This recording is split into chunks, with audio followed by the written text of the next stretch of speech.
From the Toronto Star, I'm Rudgy Mudler, and this matters.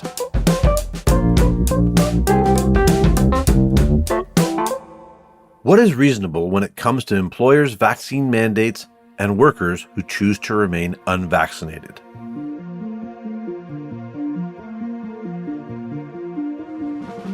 It's a question that is becoming increasingly important as many workplaces take steps to return to normal. At this point, people who are choosing to remain unvaccinated are facing vaccine mandates to go all sorts of places, like restaurants and gyms, and many workplaces have started to implement their own. There are already stories of people who have lost their job in other countries for refusing to get jabbed.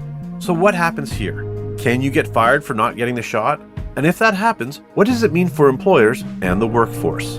Rosa Saba is a business reporter at The Star. She recently wrote about unvaccinated employees and some of the legal issues that employers face, and she joins us to discuss. Rosa, thank you so much for making the time to be with us today. Thanks for having me. So, Rosa, I think this is a really, really interesting topic because we've seen all kinds of unvaxxed employees of all stripes, like multimillionaires like Kyrie Irving in the NBA, healthcare workers, TTC fighting over vaccine mandates. Now, you set out to look at this. Let's just start at the question that you looked at. Can employers fire an employee because they choose to remain unvaccinated? Yes and no. Actually, we don't know yet. So it really depends on a number of things. It's going to depend on the workplace's vaccine policy. There's a number of different policies they could have, and it's going to depend on the policy. It's going to depend on the type of workplace, and it's going to depend on what you mean by fire. But last but not least, it's going to depend on a number of court cases that we're probably not going to see the results to in a year or more. So there's a lot of unknowns out there. Okay. So the jury is still out, but you talked to a lot of lawyers, which unfortunately you had to do for this. It's part of my job. Now, there are a lot of lawyers that are recommending what employers should do, basically to cover themselves. Tell us what that thinking on this is. Yeah, so when it comes to firing or laying off an employee, broadly speaking, an employer has two options. They can fire them or they can terminate them with cause, meaning they're saying you did something wrong, you broke a policy, you will not get severance pay, et cetera, et cetera. That's obviously the more severe option. Or they can terminate them without cause, meaning on paper, they don't have a good reason and they will give you severance, meaning you get some money out of it. And that's obviously the preferred option if you're an employee. Many employment lawyers are recommending that employers take that second route because with the first route, the employer is going to have to prove that they had a reasonable vaccine policy, that the employee broke it, and, it's going to open them up to legal difficulties. And without any precedent, without any court cases in this vein that have already been decided, there's no way of knowing whether the employer is going to be in the right or not. So employment lawyers are saying, especially if you've just got one or two employees who fall into that category of unvaccinated, it's better safe than sorry. Terminate them without cause. Let them get their severance. The other thing about that is if you fire someone with cause, they are not eligible for employment insurance benefits. You spoke to that agency. How did they say that they plan to respond to these firings or firing without cause? Yeah, so the same way that they would have responded to similar cases before the pandemic. In most cases, someone who has been fired or terminated with cause for breaking some kind of a policy will not be eligible for EI. So that's going to be the same. If that happens to you, if you are fired with cause and you apply for EI and you're denied it, you can appeal that. And ESDC does do its due diligence to sort of see both sides and make sure that there actually was just cause for the firing. But broadly speaking, yeah, if there's a reasonable policy, you broke it, you lost your job, you're not going to be able to get unemployment benefits. Did EI say anything specifically about the vaccinated and policies and that sort of thing?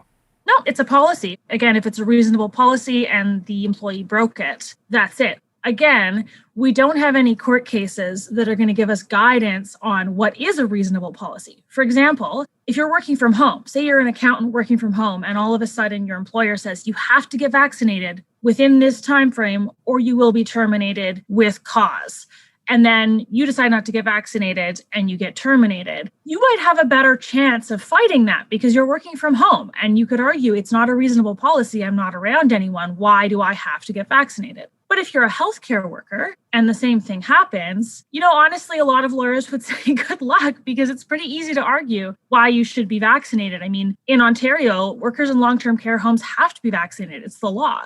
So there's a broad range of workplaces, a broad range of policies. But again, until we see court cases in this vein play out, we won't have 100% certainty on who's going to be in the right when it comes to these cases. And once we do have those court cases decided, Service Canada or ESDC will likely take cues from that when it comes to deciding, whether to grant an appeal, whether to give someone EI. You talked about this a little bit already, but what do employers need to know when setting vaccine mandate policies?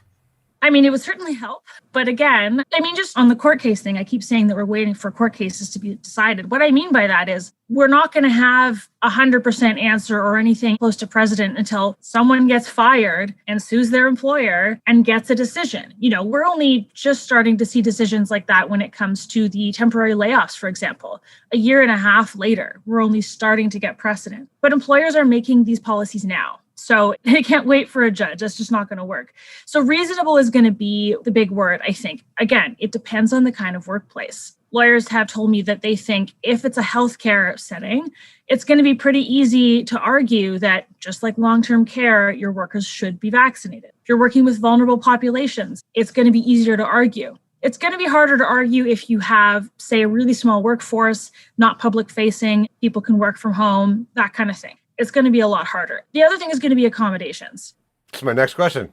You jumped to my next question right there. This is just it. Do you want to ask it? Well, we keep talking. Employers do actually have to make accommodations for employees with disabilities. Are employers required to take steps to accommodate unvaxxed employees? Yes and no. So there's two types of accommodations, right? So there's accommodations for people who have what would be considered a valid medical exemption. And we know doctors have said that's going to be a very, very small proportion of the Canadian population. But it does exist. There are people who do have a valid exemption. And just like a disability, employers are going to have to accommodate that, whether it's regular testing, whether it's allowing them to work from home if their job allows it. That's something that employers have to have baked into their policy. When it comes to employees who have chosen not to get vaccinated, that's a different story. Again, if you're in a workplace where those employees are going to be coming to work, working with vulnerable people, working with sick people, it's possible that the employer might not see space to accommodate them. They might be able to offer them the option of getting tested every day or getting tested a couple times a week. That could be an option, but they might not be able to offer them the option of working from home. It's going to be up to the employer, again, just how much leeway they want to give someone who chose not to get vaccinated, as opposed to someone who actually has a valid exemption. We'll be right back.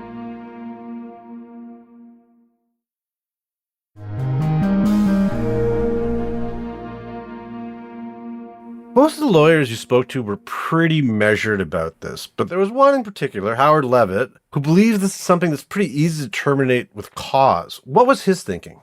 So he's just being a little less careful. And I'm not saying that in a judgmental way, but he is pretty confident that assuming an employer's vaccination policy is reasonable, how many times am I going to say reasonable during this podcast episode? He thinks that the courts are likely going to come down in favor of employers terminating employees with cause. He says this is an unprecedented circumstance. Safety often trumps privacy. That's the case with many of our laws. Safety trumps privacy and many other human rights in certain cases. So he thinks that as long as the policy is reasonable, so again, it's not at a workplace where people are working from home, for example, or not at a workplace where people are working outside, he thinks the courts would look at it and go, yeah, that policy makes sense. This puts people at risk and you can terminate that person with cause. So that's what he thinks. He's obviously not giving anyone advice based on this yet because he's a lawyer and he still has to wait and see what happens. But he's confident in saying that he thinks that the courts will side with employers that are reasonable. I know you didn't report on this, but what about unions? We've been hearing about the TTC, for instance, and it seems like they've sort of flip-flopped their decision. Just generally speaking, any thoughts on unions? I would assume that they would have to pretend to protect their employees and their unvaccinated employees. Absolutely. Yeah. As you mentioned, I haven't specifically reported on vaccine mandates at workplaces and unions, but it's safe to assume that in any workplace, the union's job is to protect the employees. often when it comes to terminations, both with and without cause, there are more protection for employees at unionized workplaces. So it's actually harder to terminate people. So there is that to think about. And then, of course, we have seen some unions actually come out against vaccine mandates and say that because they're trying to protect all their employees. So it's not something that I know much about at this point because I haven't covered things like the TTC vaccine mandate, but it definitely adds an extra complication for the employer if we're going on the employer's side, because it adds a whole extra contract, literally an extra contract. And it is interesting to see how some unions are coming out against these mandates while others are pro-mandate. It'll be interesting to see how that plays out. And again, we'll see how those court cases play out and see whether the union involvement or, the unionized workplace cases make a difference. You've mentioned the court cases. We're looking at the ones about the temporary layoffs. Any idea about timelines? And do we even have someone who's been terminated for this yet who can launch something? Or we're just too early for that right now?